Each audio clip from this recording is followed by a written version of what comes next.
पुराने ज़माने में डकैती को डाकू अंजाम देते थे और घर में घुसकर लोगों को बांधकर घर को लूट ले जाते थे और पहले एक दिन पहले नोटिस लगा दी जाती थी कि फलाने दिन या कल आपके घर में हम लोग डाका डालेंगे। 14 लोग घर में घुसते हैं, चाचा के हाथ को बांध देते हैं, अर्जुन सिंह को हाथ को बांध देते हैं, 4 बाहर खड़े रहते हैं, 4 अंदर रहते हैं, कुछ इधर उधर पहरा देते हैं और इनके एक तरफ गले में पेचकस रखा जाता है, एक तरफ चाकू रखा जाता है। एक जो उसमें चोर था उसने इनसे कहा कि गुरुजी शांत रहिए, नहीं तो दीवान जी गोली मार देते हैं। एक सड़थी लिए थे, सड़थी हमारी ही थी, कहे कि हम इसी से अगर कुछ आवाज़ करोगे या मोबाइल से फ़ोन करोगे तो मार देंगे। कहा कि अगर बोलोगी तो हम इनको मार डालेंगे, तो हमारे ऊपर पेचकस एक तरफ चाकू लगा दिया।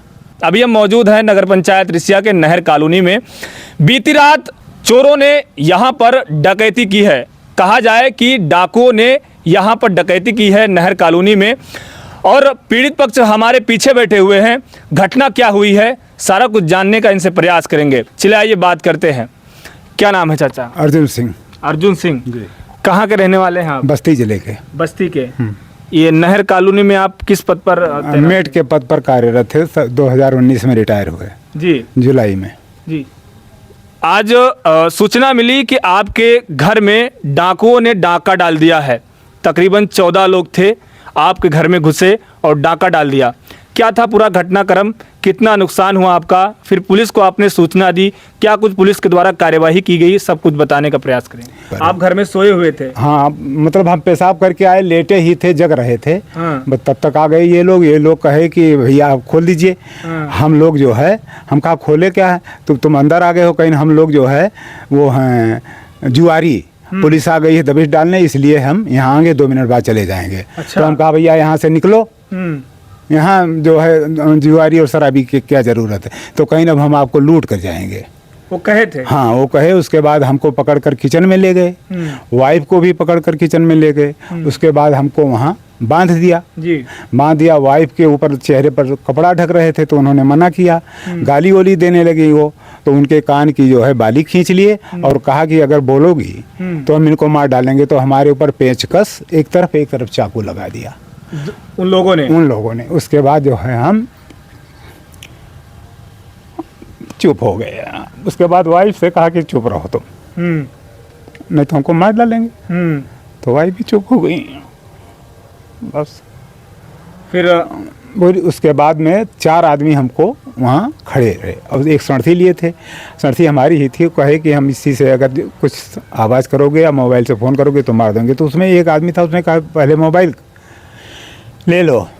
तो चद्दर के पास वहाँ सोए थे, वहाँ मोबाइल था, मोबाइल दोनों ले लिया। और उसके बाद 8 आदमी अंदर काम कर रहे थे, अपना तोड़ फाड़ा मचा रहे थे अलमारी का। सब बक्सा अटैची उल्टे पलटे दिए और उसमें से जेवरात 38,000 रुपया नगद 4-5 जगह रखा था, वो ले लिए। तकरीबन जैसे रात थी, अंधेला रहा होगा या फिर कुछ उजाला भी रहा होगा। कितने लोग थे अनुमानित? 14 लोग थे। 14 लोग थे। क्योंकि वहाँ से जब निकल रहे थे तो हम बार देख रहे थे किचन में से, किचन बंद नहीं किए थे। हाँ। उसके बाद जब एकदम जाने लगे तो इधर से 8 आदमी उसमें से निकले, 4 यहाँ से निकले और 2 वहाँ थे आंगन में। चोरी करने के बाद, डकैती को अंजाम देने के बाद चोर किस तरफ गए थे? पश्चिम की तरफ? हाँ, पश्चिम की तरफ। पश्चिम की तरफ गए थे। हाँ। आपने उन्हें कितनी दूर तक देखा? बस हम कमरे से ही इस दरवाजे से निकले, मेन दरवाजे से, और इधर की तरफ ही गए। उसके बाद हमने वाइफ से कहा कि हमारा खोल दो हाथ। तो खोली वो, तो उन लोगों को हम इसे देखते रहे तो वो जाते रहे, इधर ही निकले। सब पैदल थे? किसी के पास गाड़ी नहीं थी? कुछ नहीं थी और सब चड्ढा में थे। और वो मतलब काली वो बांधे थे, सब मुँह पर सब काला पट्टा बांधे थे। कुछ लोग सर पर जो है काला पट्टा बांधे हुए थे और सबके मुँह पर ढाटा था। उसमें से एक आदमी ने कहा गुरुजी शांत रहिए ना, इसमें दीवान जी तुरंत गोली मार देते हैं। क्या कहा था? कहा कि शांत रहिए गुरुजी, नहीं तो ये जो है दीवान जी तुरंत गोली मार देते हैं। अच्छा, एक जो उसमें चोर था उसने इनसे कहा कि गुरुजी शांत रहिए, नहीं तो दीवान जी गोली मार देते हैं, ऐसा इनसे चोर ने कहा था। हालांकि धमकी दिया कि चुप रहिए नहीं तो दीवान जी गोली मार देते हैं। हालांकि जो चोर होते हैं वो किसी का नाम नहीं लेते, आपस में जब बात करते हैं और उनका एक कोड भाषा होता है, जिसी कोड भाषा में वो बात करते हैं। अच्छा, जब चोरी को अंजाम दिया, चोर चले गए, आप लोग उसके बाद में हाथ सबको जगाया, आसपास में जो सोए हुए थे? सब इनको जगाया, इनको जगाया।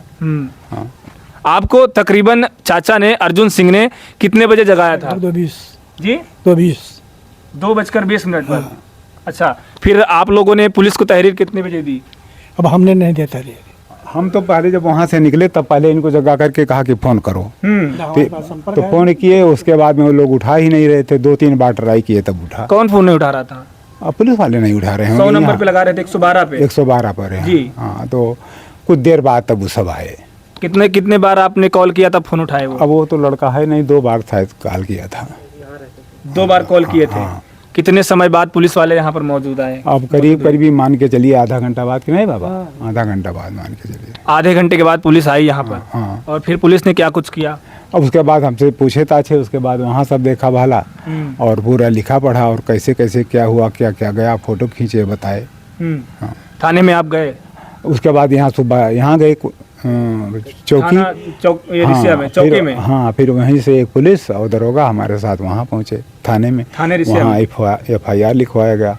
वहाँ बराबर जो है CO के पास इन लोगों के फोन आ रहा था। तो ये लोग कहे कि अगर आप डकैती कह देते हैं तो परेशान तो हम होंगे ही, लेकिन आप भी परेशान हो जाएंगे क्योंकि चोट नहीं लगी आपको और न कहीं तोड़ फोड़ किया है। तो आपका सामान गया है तो चोरी तो है ही है, अब चाहे डकैती ही हो, लेकिन अब ले गए, तुम ले गए। डकैती की वारदात आपने शायद अपने जीवन काल में बहुत कम ही सुनी होगी। डकैती उस समय होती थी जब इतनी आधुनिकता नहीं थी, इतनी इलेक्ट्रॉनिक्स नहीं थी, इतना डिजिटल इंडिया नहीं था। पुराने ज़माने में डकैती को डाकू अंजाम देते थे और घर में घुसकर लोगों को बांधकर घर को लूट ले जाते थे। और पहले एक दिन पहले नोटिस लगा दी जाती थी कि फलाने दिन या कल आपके घर में हम लोग डाका डालेंगे। अगर आपने पुलिस को सूचना दी तो मार देंगे और अगर आपने सूचना नहीं दी तो चुपचाप लूट कर चले जाएंगे। तकरीबन 3 दिन पहले इसी थाना रिसिया के अंतर्गत ग्राम पंचायत फुलवरिया माफी में भी, जिसका चौकी रिसिया मोड़ लगता है, चौकी फुलवरिया माफी ग्राम पंचायत से महज 500 मीटर की दूरी पर है, वहां पर भी चोरों ने अंजाम दिया था 3 दिन पहले और सफल हुए थे। चोरी करके चले गए थे, खेत में बक्सा फेंक दिया था, उसमें से जेवरात और नकदी समेत लेकर फुर हो गए थे। आपको बता दें कि उसमें तकरीबन 2.5 लाख की चोरी हुई थी, 40 से 45 हज़ार नकदी समेत और कुछ जेवरात थे। घर वालों ने तहरीर दिया था थाने में। इसी सप्ताह में 3 या 4 दिन बीते हुए होंगे, इसी थाना रिसिया के अंतर्गत नगर पंचायत रिसिया में नहर कॉलोनी में फिर चोरों ने अंजाम दिया है। और इस बार चोरी नहीं, पूरा का पूरा डाका डाला है। 14 लोग घर में घुसते हैं, चाचा के हाथ को बांध देते हैं, अर्जुन सिंह को हाथ को बांध देते हैं और चोर 4 बाहर खड़े रहते हैं, 4 अंदर रहते हैं, कुछ इधर उधर पहरा देते हैं और इनके एक तरफ गले में पेचकस रखा जाता है, एक तरफ चाकू रखा जाता है और कहते हैं कि आवाज़ मत करना नहीं तो जान से मार देंगे। इनकी वाइफ के कान से जो बुंदे होते हैं, बुंदे को छीन लिया जाता है और जो दिन नकदी घर में रखी हुई थी सब नकदी चुरा लेते हैं और कुछ जेवरात थे सभी चुरा कर लेके चले जाते हैं। अब इन्होंने थाने में तहरीर दिया है, क्या कुछ जांच होती है अभी हम थाना अध्यक्ष महोदय से पूछने का प्रयास करेंगे। अभी नवागंतुक थाना अध्यक्ष ददन सिंह आए हैं थाना रिसिया में, तो उनसे भी जानने का प्रयास करेंगे। आए थे जी, ददन सिंह आए थे। हाँ, आए थे, अभी आखिरी में वो आए थे। उन्होंने पूरा आश्वासन दिया कि हम चोर को पकड़ेंगे। हाँ। और आप निश्चिंत रहिए, क्योंकि आप बस्ती ज़िले के रहने वाले हैं, मैं बस्ती ज़िले में 16 साल तैनात था। हमारी हमदर्दी आपके साथ में है। जी। पूरा हम प्रयास करेंगे तो पूरा आपका सामान दिलवाएंगे। थानाध्यक्ष महोदय ने इनको आश्वासन दिया है, जांच कर जल्द से जल्द चोरों को पकड़ने का प्रयास करेंगे। नमस्कार।